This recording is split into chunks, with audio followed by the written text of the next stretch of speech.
If I asked you to draw a road between two cities, you'd probably draw a perfectly straight line. Because you're logical. You understand that the shortest distance between 2 points is a straight line.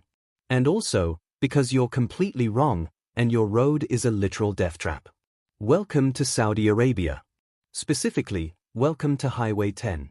Highway 10 connects the town of Harad, which is famous for oil and natural gas, to the Al Bartha border crossing with the United Arab Emirates, which is famous for, well, being the end of Highway 10. Between these 2 points lies a stretch of road that holds the Guinness World Record for the longest straight road in the entire world. It is exactly 240 kilometers, or 149 miles, of perfectly unbending, unrelenting, uncompromising asphalt. To put that into perspective, that's like getting in your car in New York City and driving in a perfectly straight line all the way to Baltimore, Maryland. Or, if you're European, it's like driving from London to Brussels without ever touching the steering wheel. Originally, this stretch was built as a private road for King Fahd, which makes sense. When you're a king, you don't really do day tours. You just point at a map and say, pave that. And looking at it, Highway 10 seems like a driver's paradise. There are no traffic lights. No intersections. No annoying pedestrians. Just you, your car, and the open road. Which is exactly why it is one of the most dangerous stretches of pavement on the planet. You see, driving is a surprisingly active task. Your brain is constantly calculating speed, adjusting the wheel, checking mirrors, and dodging that one guy in a Nissan Altima who thinks he's in the final lap of the Daytona 500. All of these micro-adjustments require cognitive load. They keep your brain engaged. They keep you awake. But when you drive on a perfectly straight road for 149 miles, through a desert landscape that looks exactly the same at mile 1 as it does at mile 100, your brain effectively turns on its screensaver. This phenomenon actually has a name. It's called highway hypnosis, or sometimes, white line fever. Highway hypnosis is an altered mental state where you can drive a car, respond to external events, and stay completely in your lane, but you have absolutely no conscious recollection of doing it. You're essentially driving while unconscious. It happens because your brain is highly efficient. When it realizes that the environment isn't changing, that the visual input of the road, the hum of the tires, and the lack of steering input are totally predictable, it stops processing new information. It delegates the driving to your cerebellum, your lizard brain, while your higher consciousness clocks out for an early lunch. And this is a massive problem. Because while your lizard brain is great at keeping a car between two white lines, it is notoriously terrible at reacting to sudden, unexpected anomalies. Like a blown tire.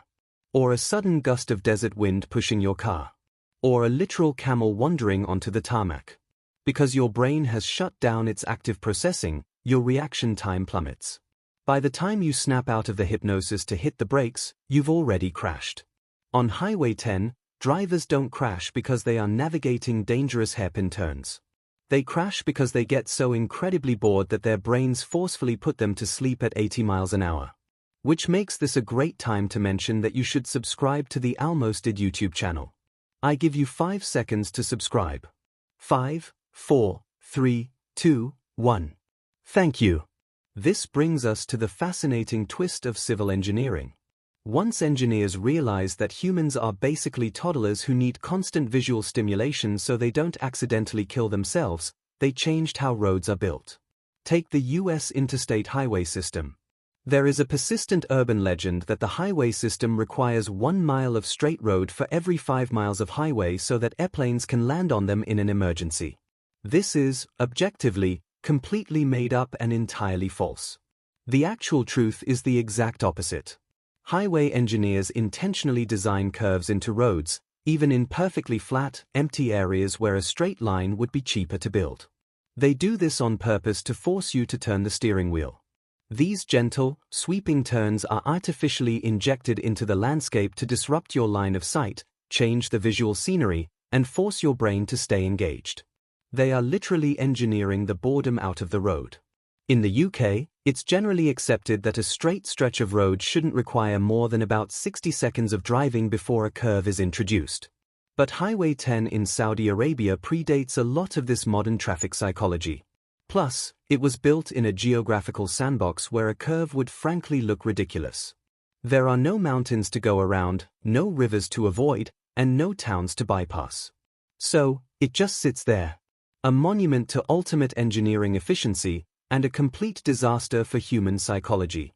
To combat the danger today, authorities heavily police the road, enforce strict speed limits, and beg drivers to stop frequently. But the core problem remains: the road is just too perfect. It's a strange paradox of human nature. We spend so much time trying to remove friction from our lives. We want the fastest internet, the quickest delivery, the most direct route. We want the straight line. But it turns out, we actually need friction to function. We need the curves, the adjustments, and the minor inconveniences just to keep our minds awake and alert to the world around us. When you remove all the obstacles, you don't get a perfect journey. You just fall asleep at the wheel. Sometimes, the straight and narrow is exactly what runs you off the road.